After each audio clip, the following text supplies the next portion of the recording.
In the shadow of a grand jury, secrets unravel and tensions heighten. Unravel the mystery as potential indictments loom and key evidence questions linger. That he might be a suspect, so Right. I'm sure he's been advised accordingly. Would it be just him who would be indicted? All right, I want to talk about that because I absolutely think there has to be another person involved in this. There's no way that he would have pulled this off by himself while establishing an alibi. Don't know who it is yet. I think it's Neo. Anyway, tattoos are addictive. I want to warn you, Wyatt. They're very addictive. I got my first tattoos at 18 on my stomach, and then I started getting more on my stomach, and then it moved all the way down to a bodysuit at 46 years old. So be careful. All right, you say Asha is 23, Neo 22, and David 20. Celeste 15 if she was alive. Thank you. All right, let's keep going. Yeah, tattoos are addicting. That's not even a tattoo on him. It's just like one of those pimple patches. Or if an indictment comes down, you would see multiple defendants, because there was talk about potentially a second suspect. Yeah, I mean, now you're getting even deeper into the speculation. So I don't know. It depends what the investigation. Well, I guess traditionally speaking, like if an indictment comes down in a case like this, would they do it? Everybody that they can charge at one time, they would, or would you see potentially an indictment against David, then a month later indictment against somebody else, or do you see typically an indictment against multiple defendants? You see it all sorts of different ways. I think more commonly you would see it together because it would be one grand jury going. But guys, it's whoever is going to point the finger, and you know that he who talks first usually wins, and he who has the most money usually wins. Yeah, that damn thing looks like a pimple patch. Every time I see that fool, I'm like, why is that fool wearing a freaking pimple patch on the stage? That's not cool, dude. It's not cool to be a pedo and wear pimple patches on your face, bro. Wait till you get into prison. Going over a set of facts and a set of witnesses, and you would do it together. But if you subsequently got information about other potential defendants, you could bring the grand jury back. You could convene a different grand jury. You could have a whole different proceeding. So you could have other prosecutions down the road. I would presume you would do them together if you could. Do you think that this reporting, if true, that he could be facing an indictment, do you think it has anything to do with what we previously reported about regarding Steve Fisher? So this private investigator. All right, listen, this is the guy. That property that David was apparently saying. All right, listen, this guy plays a big role in this, whether he knows things or not. And this is what I wanted to get to. I hate that they say she was 15. You don't get older. That's what I'm saying, Panda Ann. I don't like that either. I've never covered a true crime case where somebody passed away or somebody was murdered and you keep going with the age. No, they're forever 14. They're forever 13. She wasn't 15. She didn't make it. I don't like that either. Just my 2 cents. All right, let's talk about this guy. What's he up to? Bang at. Again, it was searched by authorities. It was located reportedly near where the Tesla was found. So Steve took to X and he said, although my words have been misquoted by some, what I actually said about certain items found at the Houdini address was that they were items you would expect to find on a farm rather than in a home in the Hollywood Hills. One of those items was a burn cage incinerator advertised to burn at 1600 degrees. Human cremations are typically performed at approximately 1400 degrees. An incinerator is not legal to use within city limits and serves no legitimate purpose at a residential property in the Hollywood Hills. Some will argue that this item was intended as a prop for a video. If that were the case, it raises several obvious questions. Why would a 55-pound bird cage be delivered to a private residence instead of directly to a prop designer or production house? Right. Absolutely. And like I said, why did they all of a sudden, after a year, decide to dump her body and pull it around? Do you think people were getting suspicious and he's like, oh shit, I gotta go on tour. We got to get rid of this, we're on tour. We got to get rid of this. Let's do it. It just doesn't seem right. It seems like buying a chainsaw, buying an incinerator, and all the money he had, that he could have definitely pulled that off and not even left the body there. So what's the deal with that? That's what I want to know too. Why would it be ordered before departing on an extended world tour? And why was it never used in any video production? It is also important to note that there were additional items present that could be used in conjunction with the burn cage.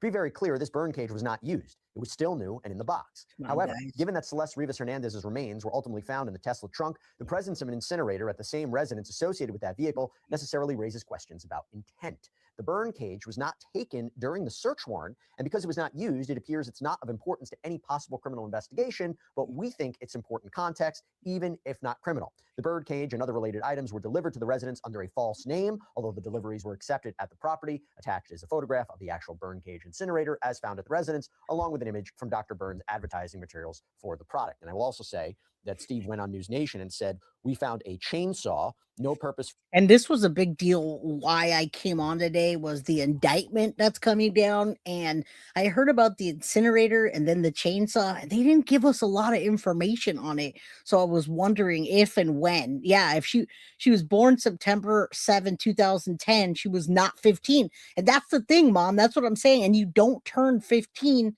when you're no longer alive. All right, a burn cage can be used several things on a farm. Yes, there's no place for an actual burn cage incinerator in Hollywood Hills in a house that you've rented. And they didn't film a video in it.